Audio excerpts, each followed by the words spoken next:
Bonjour, je m'appelle Alice, je suis illustratrice et autrice et j'ai écrit mon premier livre, Naître fille.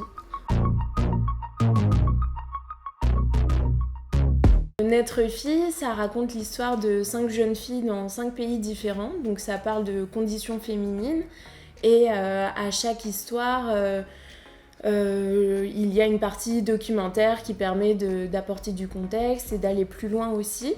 Et ce livre s'adresse aux 11 ans et plus. Alors on retrouve Louisa au Mexique qui fait face au féminicide. Il y a Manouche en Afghanistan qui est confrontée à la société patriarcale et qui devient bâche à poche. Donc elle s'habille comme un garçon pour essayer d'être libre. Il y a Canela au Népal qui fait face au tabou des règles et à l'exil forcé menstruel. Jade en France fait face aux injonctions liées à la beauté et à la grossophobie. Et enfin Makena qui habite au Kenya et qui est confrontée au mariage forcé, à l'excision, mais qui retrouve refuge dans une société matriarcale. J'ai choisi de parler de ces sujets, donc je parle de tabou des règles, d'excision, de féminicide. C'est des sujets qui peuvent faire peur et paraître très difficiles, notamment pour les plus jeunes. Mais moi, mes héroïnes, elles ont l'âge du public auquel je m'adresse et elles sont confrontées à ce genre de problématiques. Donc pour moi, c'était hyper important de raconter le quotidien de ces jeunes filles et le raconter à toutes les filles et garçons, idéalement, qui pourraient lire ce livre. Au fur et à mesure de mes recherches, en fait, j'ai préféré contacter directement des associations ou faire des sondages aussi pour avoir les témoignages directs des filles impliquées. Donc en fait, pour chaque histoire que j'ai écrite, j'ai récupéré des anecdotes, des témoignages de plusieurs filles. Donc c'est des fictions, mais c'est en même temps des histoires qui se passent vraiment. Je pense à une anecdote que j'ai écrite dans le livre où quelqu'un dit si on touche une fille qui a ses règles, un homme pourrait devenir aveugle.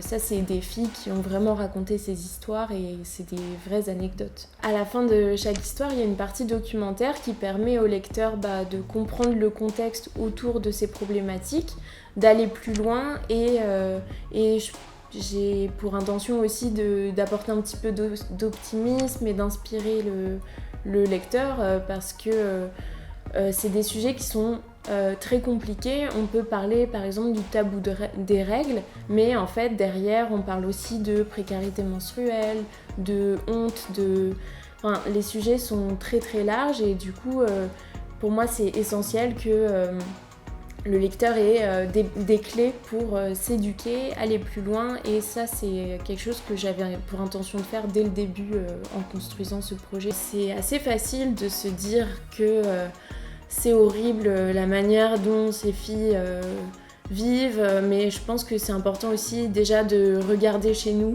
en France. Les filles elles sont aussi confrontées à des discriminations, des inégalités, mais montrer aussi que les choses changent. Il y a des activistes partout dans le monde qui n'ont pas forcément les moyens qu'on imagine. Par exemple, dans l'histoire de Louisa qui se passe au Mexique, cette jeune fille est confrontée à un cas de féminicide et en fait, dans toutes les histoires, il y a un moment où elles prennent conscience qu'elles peuvent changer les choses et bouger l'ordre établi et typiquement Louisa au Mexique, elle va descendre dans la rue avec sa famille et ça permet de mettre en avant les luttes féministes qu'il y a en Amérique latine qui ont secoué le monde entier en fait. Le féminisme c'est un engagement qui me tient énormément à cœur et dans lequel je me reconnais beaucoup.